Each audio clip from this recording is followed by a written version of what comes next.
Hello and welcome to this episode of the Driven Podcast. My name is Sam Parkinson, and today I'm joined by Driven contributor and journalist Tim Eden. Tim, how's your week going?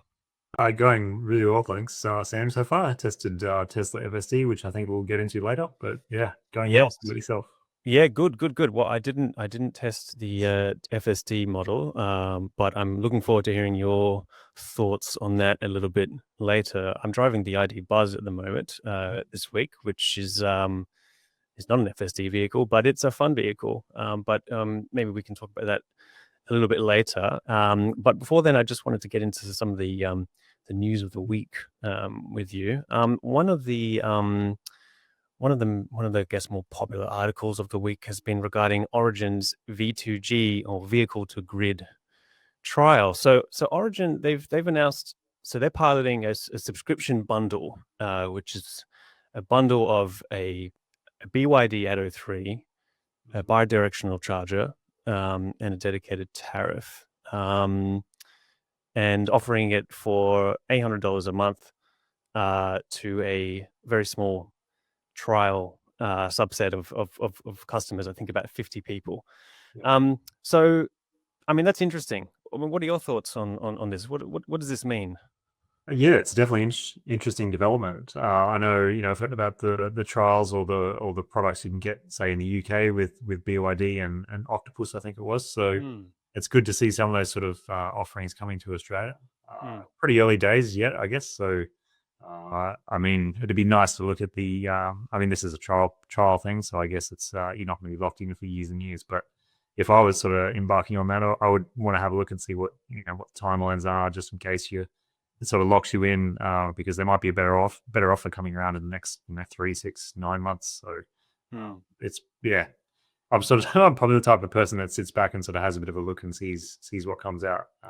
Yes, see how the cards fall first before Yes, jumping in. yeah, but So no, it's good to see more offerings, I would say. you're not part of that 50. Then I'm imagining who are going to be doing this trial. I mean, it's an obvious thing to say that when you've got an EV and a garage where you can charge it at home, um, you are driving around something which is the equivalent of up to potentially 10 power walls. So it kind of it kind of makes sense to try and use this and integrate it with the grid and have it play a more central role in the energy supply of your house, not just the actual vehicle.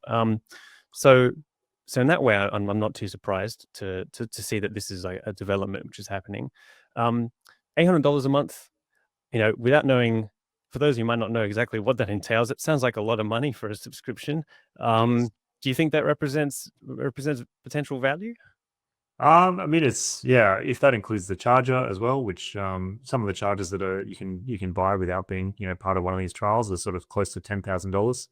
So Mm, if the trial period includes maybe keeping that charger at the end of the trial, however long the trial is, I'm not sure of those details, but mm. it's potentially worth it, I guess, if it includes the vehicle to grid charger. As I said, they're pretty expensive.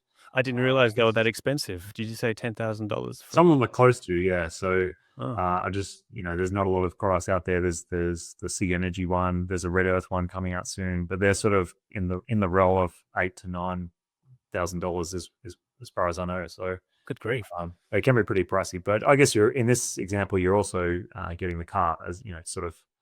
Is that right? You don't have to have the car yourself. You're paying that $800. It includes the lease of that car and that as well. Gotta hope so. But yeah, no, that's right. No, from my understanding, that is correct. It does include the BYD Atto 3 and the charger. Yep. So, and the discharging and charging, which I read. What does that mean exactly?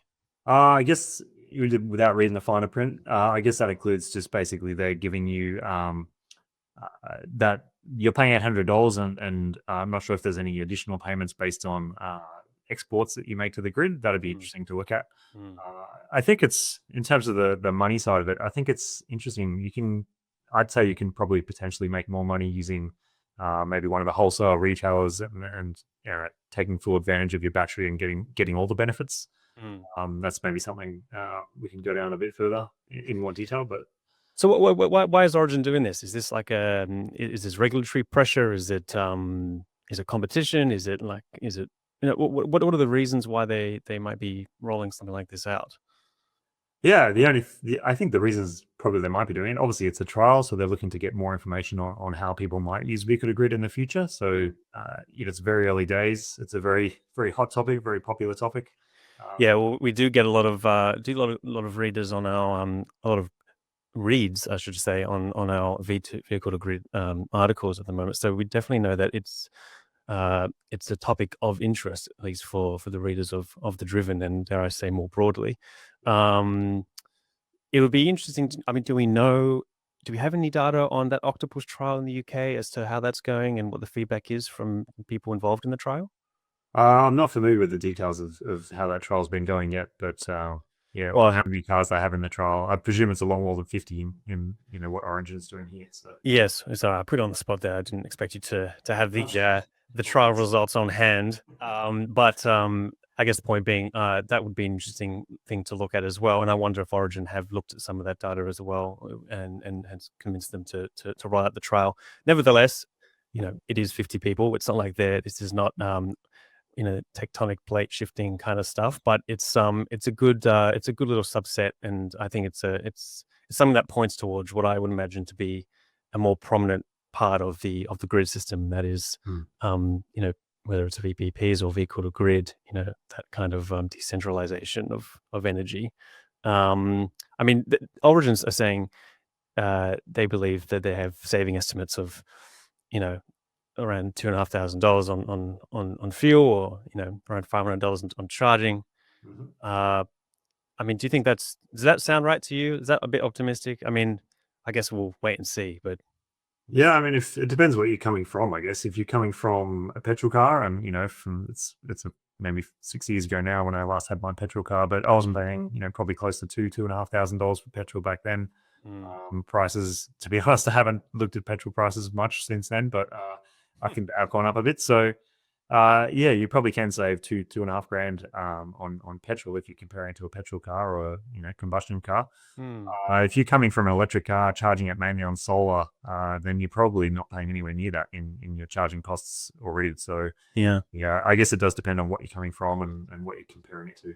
And I'd imagine one of the things that they'd be testing and most likely to want to look at is the psychology around consumers and how comfortable they are leasing out their batteries from their cars, and what the psychological barriers might be. Because I can understand why you may not want to just have your battery being further degraded. I mean, it's being used more. I mean, batteries have a life cycle, and them, on the one hand, them being plugged in makes a lot of sense because you've got a lot of battery there that you may as well use and capitalize on. But on the other hand, maybe I just want to save that for my road trips and enjoy my car for longer and not have to worry about the battery. So, those are just personally speaking, that those are some of the questions I'd be asking myself about how interested I would be in something like that. I don't know how. I mean, as an EV owner yourself, is this, very broadly speaking, without knowing the specifics, around the terms of such an agreement or such a program, does V2G interest you? Yeah, I think it's a really good question, especially around the effects on the battery life of the car. It's something that always comes up. I did a workshop by Renew last week and listened to an AEVA webinar on the topic as well, and this topic definitely came up there. And I think there's more and more studies coming out. We've published some articles on the Driven before about how the battery life for an EV is probably going to be much longer than people anticipate. So you're probably not going to need to replace the battery after 10, 15, even 20 years in some cases. So I think in those situations, there's a lot of life in that battery pack. For just taking my car, for example, I've had it for 6 years. It's gone about 85,000 kilometers now. So I don't drive that much, maybe 12, 15,000 Ks a year, or roughly whatever that is.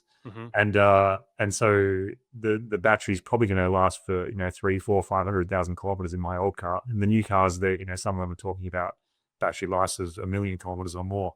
So there's potentially a lot of life left in that battery that you're not taking advantage of. Yeah, I mean, sorry, go ahead, Tim. No, I was just going to say, I personally wouldn't worry too much about the battery impacts of vehicle to grid, because The other thing to keep in mind too is the power output that you're using for vehicle to grid is very small, like probably 5 to 10 kilowatts at the most. Mm. Mm. Maybe 20 kilowatts if you've got one of those SIG energy chargers that can do 25 kilowatts DC.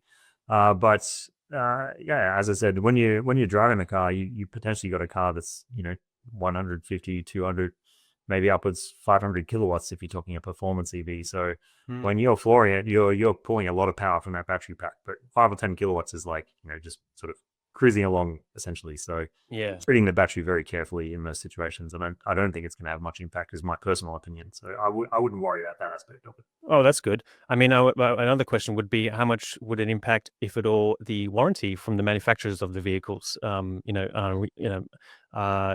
lot are now offering pretty decent warranties on the battery. Usually at least 7 years.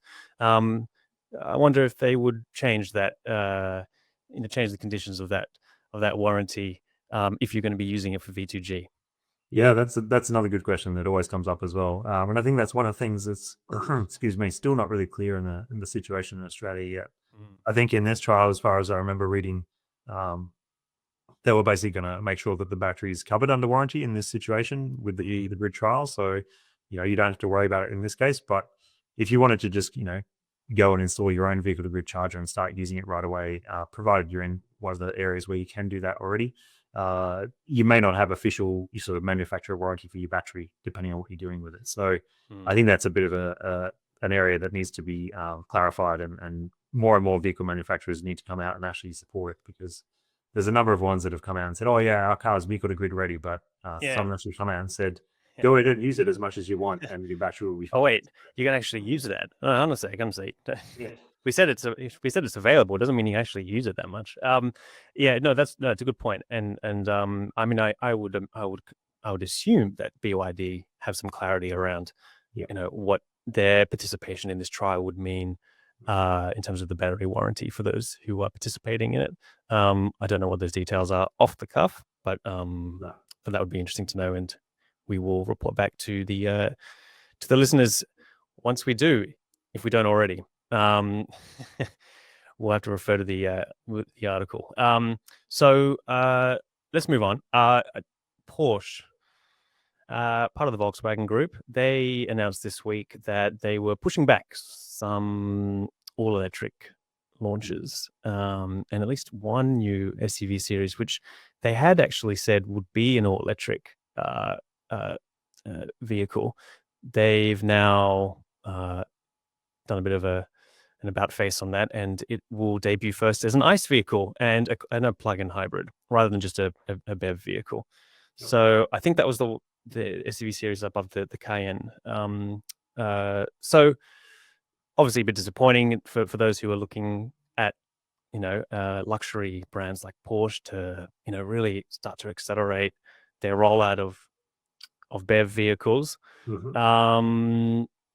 It seems like now that's taken a bit of a step back. They've pointed the finger partly at significantly slower growth of demand for BEV vehicles, and also just the increase of competition, particularly from Chinese brands. They have their reasons. What do you think about this, Tim? Yeah, I mean, my personal opinion is that, yeah, as you said, I find it disappointing as well. I mean, obviously, I'm a big believer in battery electric vehicles, and I think they're obviously the future. So it's disappointing to see brands. It's not just Porsche that you mentioned. So there's obviously other brands that have come out with similar sort of reductions in their aspirations for battery electric cars. So Ford, Peugeot. There's a few other brands that I can't think of at the moment, but there's a number of brands that are sort of essentially watered down their goals or targets over the last year or two, I'd say. So it's disappointing. I think at the same time as those manufacturers are doing that, there's some of the EV only manufacturers are obviously particularly some of the Chinese brands are just going all in, obviously, or they're only producing EVs, battery electric vehicles. So it doesn't impact them. They're just sort of going full steam ahead. So I think it'll be interesting to see 5 years, 10 years down the track if these manufacturers that are sort of reducing their targets, they're going to be sort of their sales are going to be decreasing as people are taking on more and more battery electric cars. So yeah, time will tell, I guess. But I personally think it's disappointing. Well, I mean, you and I both, but there's that personal opinion of thinking, well, it's a shame because we like better electric vehicles, but there's also a need for it. I mean, there was an article published by Lynch Bell on the Driven this week, which talked about the need we need in order to reach climate targets, which the government has set in Australia. I mean, we need something like 5 million more electric vehicles on the road, replacing ICE vehicles. And we're not on track for that. We're on track for significantly less than that. So, Mm. um, it's a pity from our perspective, because we love driving EVs, but just from a just from our obligational perspective with regards to climate targets, it's also a bummer. Yes. So Porsche aren't the only brand available in Australia for EVs, thankfully, because we there are plenty of players out there, and Porsche have brought out a couple of models, which I haven't driven, but I've heard good things about. If you have that kind of money, so what am I saying here? Look, I just wonder whether this is something which is pertained and going to be localized specifically to Porsche, or is this going to affect other VW brands? And my anxiety is around what does that mean for the other brands which are under the VW umbrella, which of course include quite a few, Audi, Skoda, and there's quite a lot out there. So I wonder, and I'm not expecting you to have the answer to this, whether this is part of an overarching strategy from Volkswagen, where some brands are going to be, pushed a little bit out, pushed a bit faster into the electric market, and they're going to hold some brands back, like Porsche, or is this just like, okay, just thinking about Porsche, it's not really working right now. Let's just pull back for a second. Yeah. So that's the question I have, for which you may not have an answer, but that's what I would be wondering at this point. Yeah, I think that's a very good question, Sam. I mean, you can already see, I guess, other brands like Volkswagen, for example. They've obviously got a number of EV models here now, like the ID Buzz, the ID4, the ID5, but we still haven't seen the ID3, which has been out overseas for many years now. I think the ID3 would do quite well here as well if it was to come here. So whether that's any of this sort of stuff is affecting Volkswagen's decision to bring the ID3 here or not is a good question. But well, I mean, it just feels like a further setback for European legacy car makers and their position in the EV market. I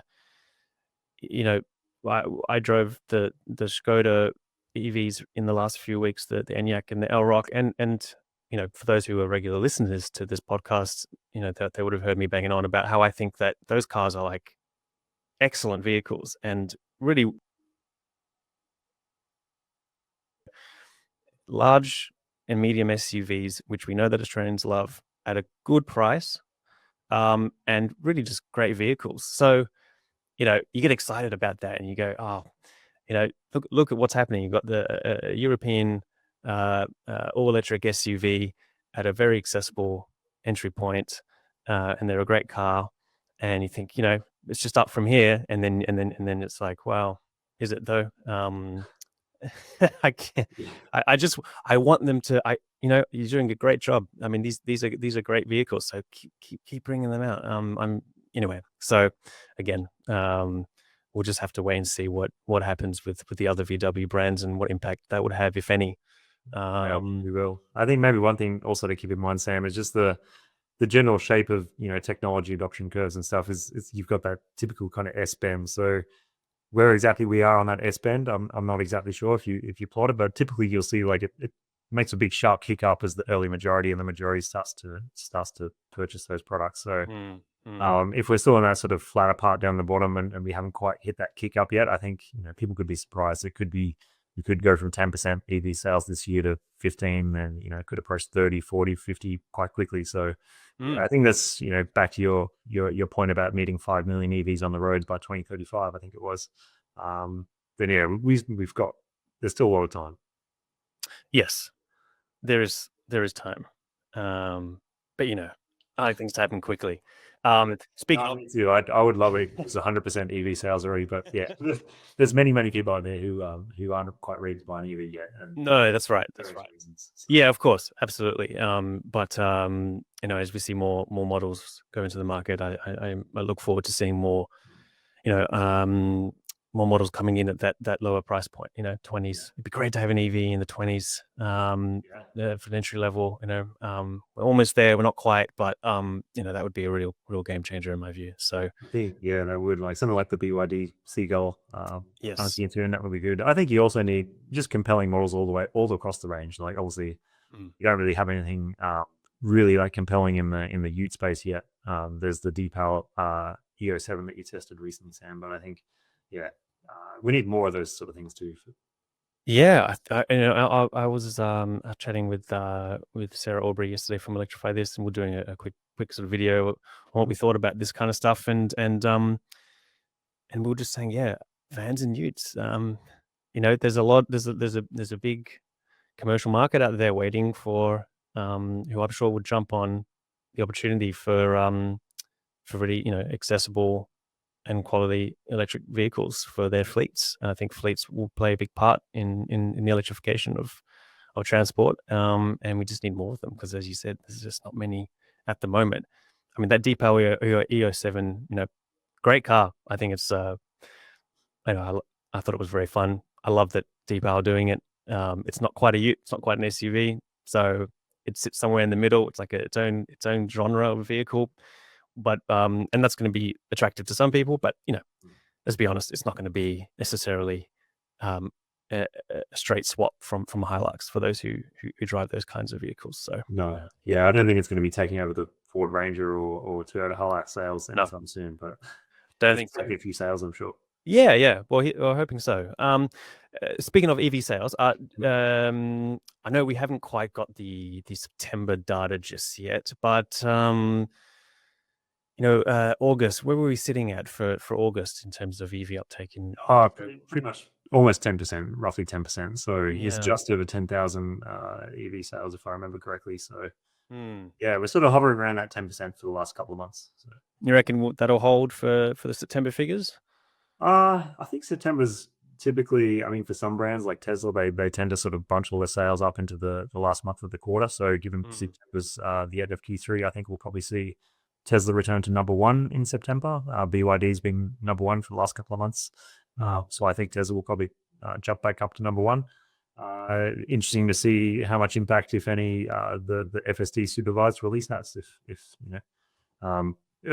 early discussions with Tesla when I picked up the car on Monday was that they've had people going out on test drives and basically just getting 2 minutes down the road and deciding to buy it because they love it so much. So good grief. How much of that actually happens and how much turns into their sales, we'll have to wait and see. But could potentially boost their sales too.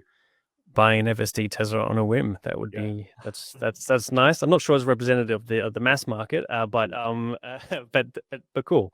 I just wonder what if we're going to be able to maintain that 10% for the rest of the year. Can we get is it going to get up to that 12, 15, 16% next year? I'm tempted to ask you to look into a crystal ball, but I won't. We do need more EVs on the road replacing new ICE sales. That's for sure if we're going to meet those climate goals. So keep an eye out for those September figures on the Driven. I think we'll be releasing those probably next week. So they generally come out a few days after the month starts. Great. All right. Look, we're going to take a quick break, and you're back with the Driven podcast with your host Sam Parkinson, and Tim Eden is still here with me, and we're also joined by Tanya Shukla, the producer of this podcast and the other subsidiary podcasts, Energy Insiders, Solar Insiders, and everything you see on our social media stuff. So, welcome, Tanya. How are you? Thanks, Sam. Yeah, I'm really good. I'm having a good day. It's Friday as we're recording, and it's really warm outside. A little too warm, but it is warm. It is a bit too warm for my liking at this time of year, and it is the end of the week, so that's why there are some feel like I'm having some glitches where there's an unusual pause in between my words. In any case, I wanted to get you on, Tanya, because you were in the car with Tim when you were doing this video, which we just recorded this week, but published today on the Driven, reviewing the FSD Tesla vehicle. And so I'm going to obviously ask Tim about his thoughts about it from a driver and from a Tesla owner, an EV journalist perspective. But from a passenger perspective, what were your thoughts on being in a vehicle that was driving itself for most of the time? Yeah, so it was a really interesting experience in that as we were navigating through Sydney roads, I would go in and out of being aware that this was an FSD supervised vehicle. There were moments where Tim and I were just having a conversation, obviously reviewing the experience, and then it would kind of come to me, oh, the car is driving itself. It's not actually Tim. It's not just this concept that we're talking about on a drive to Bunnings and back.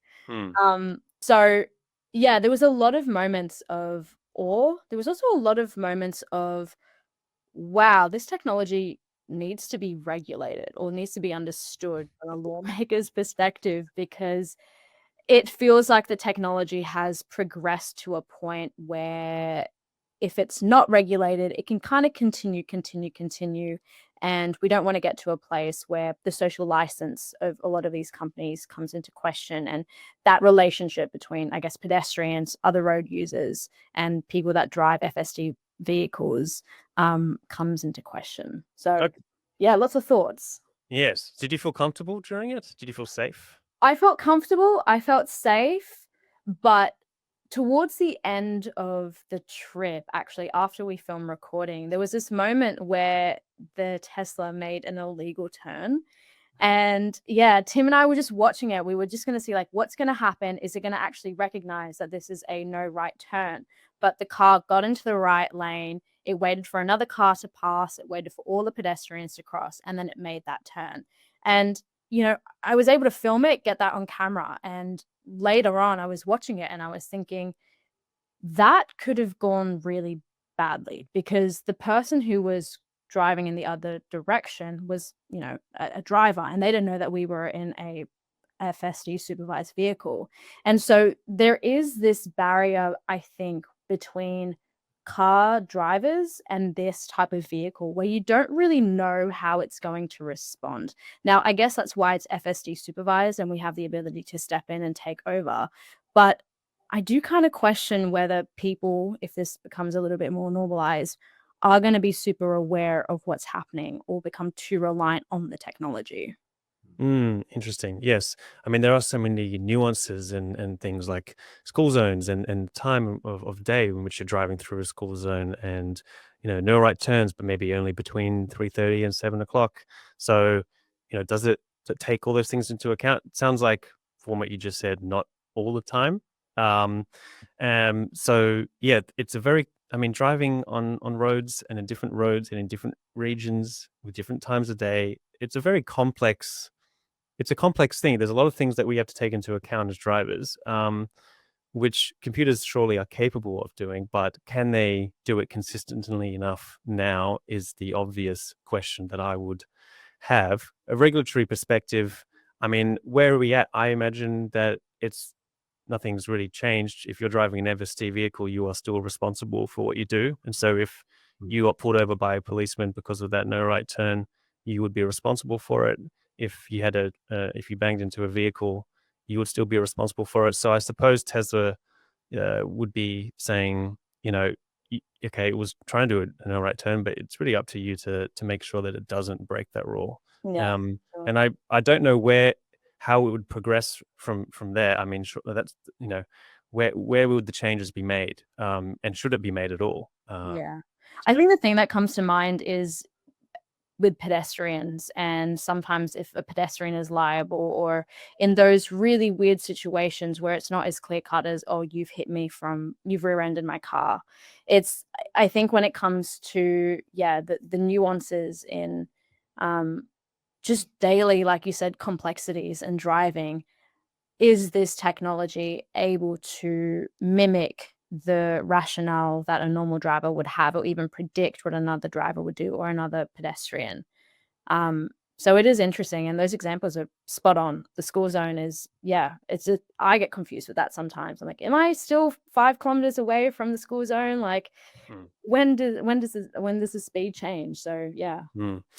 Tim, I mean, you used the phrase in your article. You were talking about this FSD car that you had for a few days. You used the phrase "mind blowing" early on in the article. So what was there a moment where your mind was blown? Which element blew your mind? Yeah, I think it was similar to what Tanya was saying earlier, actually. Like, there was just times where, sometimes I was just on a trip and I was just, obviously supervising it the whole time as you have to. But every now and then I just kind of catch myself and think, wow, this is amazing. Like, my mind is being blown because I'm literally just sitting here and I've just gone, say, 30, 40 kilometers across Sydney, and I haven't touched a single thing in the car. On Wednesday after I drove with Tanya, the following day I took it to visit a friend down at Bulli. Drove from my suburb in Sydney all the way down to Bulli Beach. I literally didn't touch a single thing. So the fact that it could navigate all through Sydney, out on the motorway, up to 110 k's an hour on that motorway down the south of Sydney, overtakes cars, puts the blinkers on all the right times. It is pretty impressive. Obviously, as Tanya said, it does make mistakes, including that no right turn that we went through. In that case, I put it in my written article as well. But in that case, you can't really blame Tesla 100% because Google Maps was actually telling the car, the underlying route planning that Tesla uses is done by Google Maps. And you can actually see if you plot the same route on Google Maps, even on your web browser or computer or phone, it will tell you to take a right turn there. So, you can potentially blame Google a little bit in this case. Not sure why they haven't picked up that as a no right turn and updated their route planning algorithms. But so there's cases where those things are going to happen. But yeah, in the article, I also talked about the sort of other areas where it's got an issue with terms of lane choice and start or end a journey. So on the first couple of days of testing, I actually just sort of let the car make mistakes and just was, to see what would happen in the name of testing. But by the third day, if I knew it was sort of in the wrong lane, you can actually just press the blinker on the steering wheel and it would move across for you. So on the third day, I didn't have any of those issues about being in the wrong lane because I was sort of giving the car a couple of hints here and there.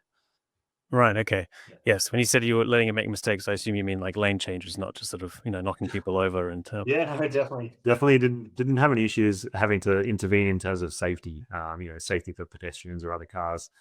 It didn't sort of make any mistakes like that while I was driving. Did you feel at ease in the driver's seat? I did. No, I think it's amazing how sort of quickly I got used to it. I mean, I use the Tesla autopilot on my car pretty much whenever I'm doing a road trip. I pretty much use it on the highway the whole time, basically. So I'm quite used to that. And in terms of the car making most of the decisions and I'm just sort of holding the wheel. So I am used to it in that sense. If you saw the person that's never driven on autopilot or adaptive cruise before, you're probably going to have a harder time sort of getting used to it and trusting it. But for me, it seemed to happen pretty quickly. Like it was after a few minutes, I was sort of, wow, it's actually pretty good. Like obviously, the first 5-10 minutes, whatever it was, I sort of had my hands pretty close to the wheel just to see how it's going to go around corners. But it actually did it very well, and it drives quite safely, conservatively, as Tanya mentioned as well. So yeah, I didn't feel unsafe at all. Okay, there you go. Tanya, did you get many looks? Was the car getting many looks when people were noticing there was no hands on the wheel? Or Well, what was funny, we got thanked a couple of times when we let pedestrians cross, and we took obviously. Don't thank me, thank the car. Yeah, and then we had a little laugh about that, like, oh well, you're welcome, but wasn't us. Yeah, yeah, right. I mean, here's a thought. FSD novel. You're going to be paying attention because it's like, wow, what's happening here when you first drive an FSD vehicle. Yeah. Once that novelty wears off, you're going to either lose concentration or you're just going to want to take over because you like driving. And a lot of people just like driving and being in control. How true do you think that is? I mean, is this going to be something where people go, wow, that's cool. What a neat little trick. But is it something that they're going to actually want to use consistently and actually replace their own driving longer term? Yeah, I mean, I can jump in there first, but yeah, I was going to say, I think for people who do a lot of driving, particularly in commuting through traffic and stuff, or doing a lot of road trips, even potentially Uber drivers or rideshare drivers, I think it's going to be a real big benefit. I do think it's a real risk and a real good question about are you going to sort of be a bit complacent after a while, Sam? Because it does drive so well that you probably would after you've used it for a week, 2 weeks, a month, whatever it is, 6 months. You may become complacent and sort of perhaps not be supervising it as much as you should. But currently with the FSD Supervised, the car does, pay pretty close attention to your eyes. So it uses an in-cabin camera that's just up behind the rearview mirror. And even if you're just looking down at the screen for maybe 5 seconds, the car notices that and sort of tells you to either pay attention to the road or touch the wheel if it needs you to. So it does supervise you. And I was wearing sunglasses on some of my drives, and it tended to be able to see through those fine and check my eyes where they were.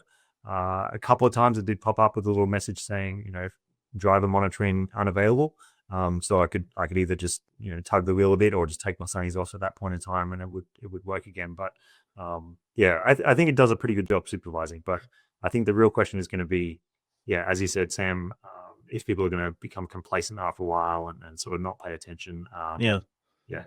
Tanya, as I mean, you drive a car. I mean, it may not be a Tesla or FSD, but as someone that drives a car, how does that appeal to you? Having something which drives itself, but you still need to be present and paying attention. Well, see, it kind of feels like an oxymoron at that point, right? Like I'm doing basically everything but driving, but touching the wheel. And so I think what you said earlier, is this going to be something that most people will try once or twice just for the experience? I think so, because it feels like a novel experience. Even reading some of the comments that we're getting on the video that we posted, people are saying, I want to try this. I want to give it a go. But is that something that they're going to incorporate in their day-to-day driving? I'm not too sure. I personally do love driving. I love being in the car. I love that feeling of freedom that I get from being able to jump into my little box and, go my merry way. But will I have that same experience if I have to just supervise the car? Probably not, because it feels like another task or another type of activity that the experience of driving might not deliver. The other question that also comes to mind is, would we have a different licensing structure for FSD Supervised? Because you would have to know the road rules, but if you don't necessarily have to drive or like follow road limits and parking and all that, does that kind of change the structure of licensing? Is this, somewhere between L and red peas? Who knows? Well, I think I'd be very surprised to see any government take an approach where they suddenly think, well, I think we can lower the bar significantly now, and people should not know the basic road rules. So I think we're a long way away from that. I think it's probably still good to know some of the basics of driving, even if you've got an FSD car. Yeah, I mean, look, for me personally, not having driven an FSD car, just the thought of it, I'm like, oh, that would be cool to experience. But then thinking about it from a day-to-day basis, I would reckon I reckon I might get bored. I mean, driving is kind of boring, and when I think about autonomous driving, well, it can be boring in the city at least. I mean, it's I don't mind doing it sometimes on a beautiful country road,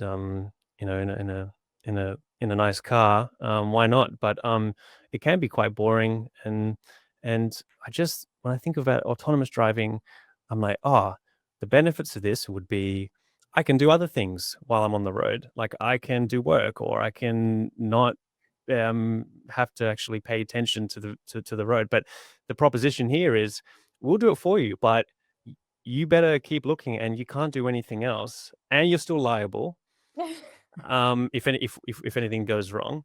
To me, that's like, is that a great proposition? Like, I don't know if I love that idea. Like, okay, if you're going to take responsibility and I can do other things, fantastic. Like, I will take that up and go for it, and let me know when we're there. But I have to sit in the driver's seat and not interact with it, and just watch it do itself, and just be anxious that it's going to make a mistake, which I'm going to be responsible for. I don't know. It doesn't appeal that much to me, but that's just my maybe that would change if I had one. But that's my initial thoughts on it. I don't know. I think they're fair points, Sam. I think obviously you're talking about the holy grail, I guess, of unsupervised autonomous cars. If that comes if they come here, then that's obviously a different picture because you can fall asleep, read a book, play with your phone, do whatever you want while you're driving. Yeah, but at the moment you do have to supervise it, obviously.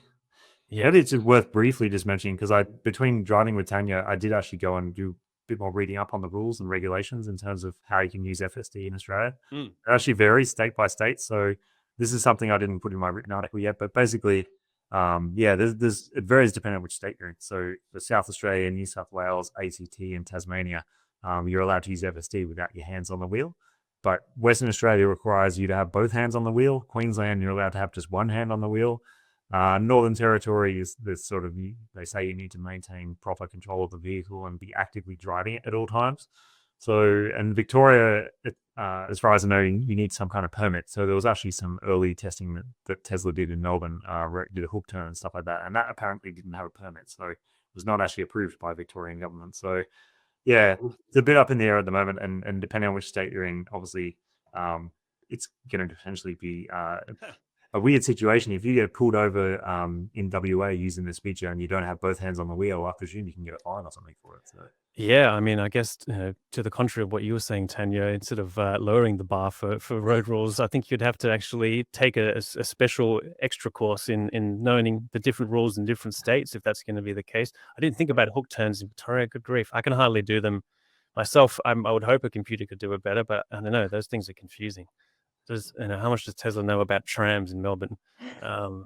And do those hook turns exist anywhere else where there are trams? I mean, we have trams in Sydney. I don't see no hook turns. I don't see them. I can't remember them in San Francisco. But anyway, is this going to be a Tesla thing, or is this going to be something which is adopted more broadly in the future? If I was to once again ask you, Tim, to look into a crystal ball. Yeah, well, I was going to say that as well. So at the moment, the sort of rules state by state rules are kind of hodgepodge and confusing potentially. But the federal government says they are working on a set of national kind of autonomous driving rules. So I'm not sure the timeline for that, but hopefully in the future there will be a sort of a single set of rules that covers the whole country. And so if you live on, maybe you live in a kind of a town that borders between New South Wales and Queensland at the moment, it's kind of a bit confusing. If you live in, say, Tweed Heads, every time you go across the border, you're going to have to change the way you use your car. So that's a bit annoying. But if federal rules come out and they're sort of consistent across the whole country, then that'll be a good thing. You can have one of those signs like, welcome to Queensland, both hands on the wheel, please. That'll be the welcome sign.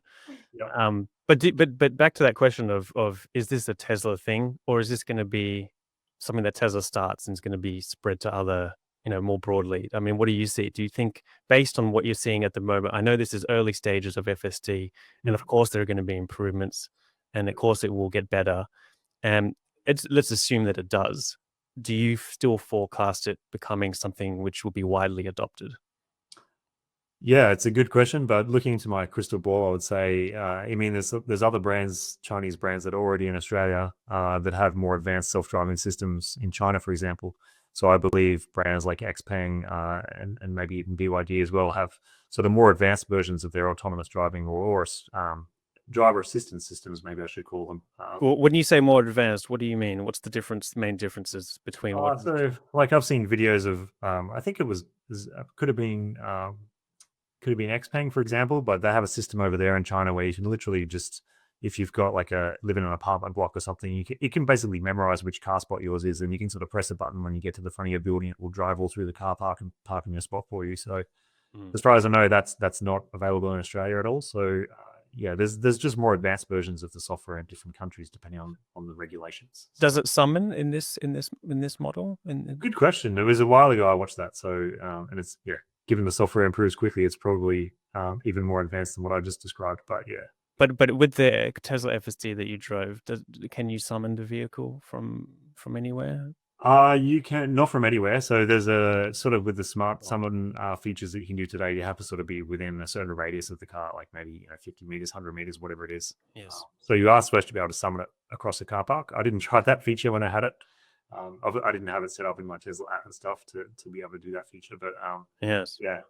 I thought you might have, because I remember you saying that was one of the features that you highlighted when you said you had purchased the FSD package, 6 or 7 years ago for your Model 3, of which I don't want to remind you, but your hardware is not capable of being able to deliver. On that note, you know, is Elon going to come forward and say, "Hey, Tim, let us upgrade your hardware for you because I know you paid us a lot of money and we can't actually deliver it.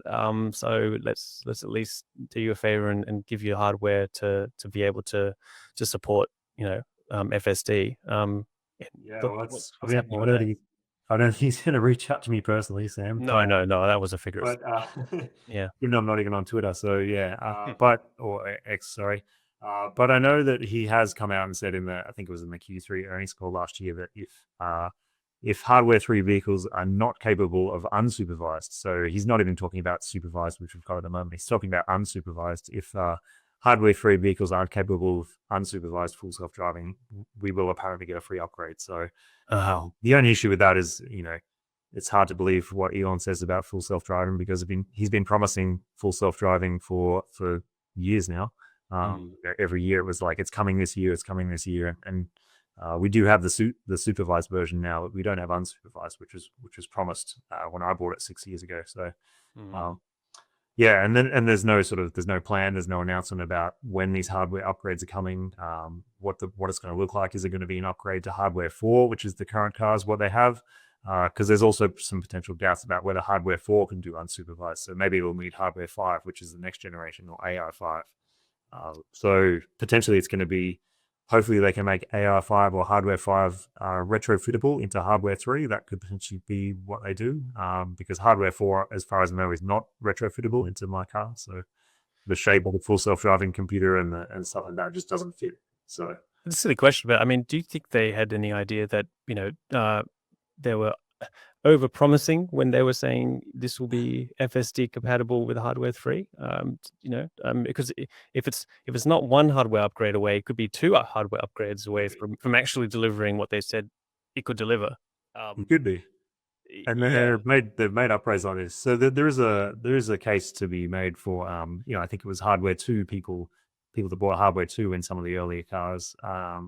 They did actually get a free upgrade to hardware 2.5. I think it might have been called at the time. So they have done free hardware upgrades before for people that purchased full self-driving. But yeah, whether they continue to do that and the timeline is, as I said, I remain a bit skeptical just because there's no plan or no announcement yet. So okay, Tanya, if you were to drive tomorrow and you learned that about 80% of the drivers were FSD drivers, are you feeling safer or less safe? Supervised or unsupervised? What year is this? Do we have flying cars yet? Let's go with what we know so far. Let's go with the current version of it, supervised. Not to say that people won't break that rule and sometimes unsupervised the vehicle, but assuming based on what you experienced this week in the car with Tim, how do you feel about that as a pedestrian and another driver who doesn't have FSD? See, the thing is, I think once it hits 80%, I'll feel good. I think when there's a majority of the cars operating with that same technology and that same logic, it makes a lot of sense as a pedestrian and a non-FSD supervised driver. It's when it's the early adopters and there's that 1% of cars out there that are getting all of that information, being tested, getting the feedback on, that I'm a little uncertain about. So right now, where we're at, because there's not a lot of FSD supervised out there, I'm a little uncertain, but it's okay because, I'll just go to Western Australia where they have both hands on the wheel.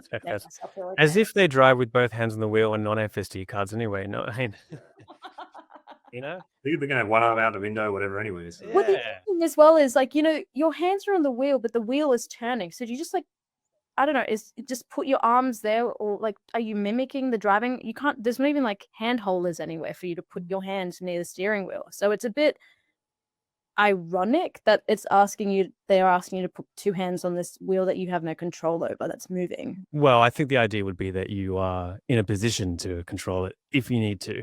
I mean, even just with the not the autonomous driving, but the autopilot for highways, which my car has as well. It still really wants you to have those 2 hands on the wheel, and you just kind of hang it there, and you don't try override it unless you feel like you need to. But yes, I see what you mean. It's kind of like hands on the wheel, but don't move at the wheel unless unless you have to intervene. So yeah, it's a bit of a complex. I mean, I don't want to bang on about this too much, but if that right-hand turn, just going back to that, was down to a Google Maps underlying sort of piece of data, you've now got 3 different entities which are having input into the decision making of where the car is going. So how do they speak to each other? Is how you can't just have like a round table meeting every time there's like a split in decision making process, or disagreement as to whether you can turn right here or not. So that's something which obviously will have to be smoothed out over time, and whether that increases or decreases insurance premiums, for example. There's so many questions that you could bring up as to what are the implications of this. I mean, statistically, robots should be safer than humans make a lot of errors, particularly on the road. So you'd think it'd be safer, and therefore the insurance would go down. But maybe the insurance will go up. I don't know how insurance companies would process that kind of change in the ways in which vehicles are being driven. So I'm just creating a lot of questions and offering very few answers. So I'm going to stop asking questions until I've got more answers, unless anyone has anything else. No. Okay. All right. Well, look. It's great that we managed to get that FSD model. And for those who haven't read Tim's article on it, do take a look. And there is also a video on our website and on our YouTube channel, which you can check out, of Tim and Tanya driving around Sydney in the Tesla FSD. So definitely check that out as well. But I think for now, that's probably enough of your time. You've probably finished your vacuuming or your putting out the washing. Tim said earlier that he listens to podcasts while he vacuums, but up to an hour or something like that. I didn't vacuuming for an hour. I know. You must have a big house.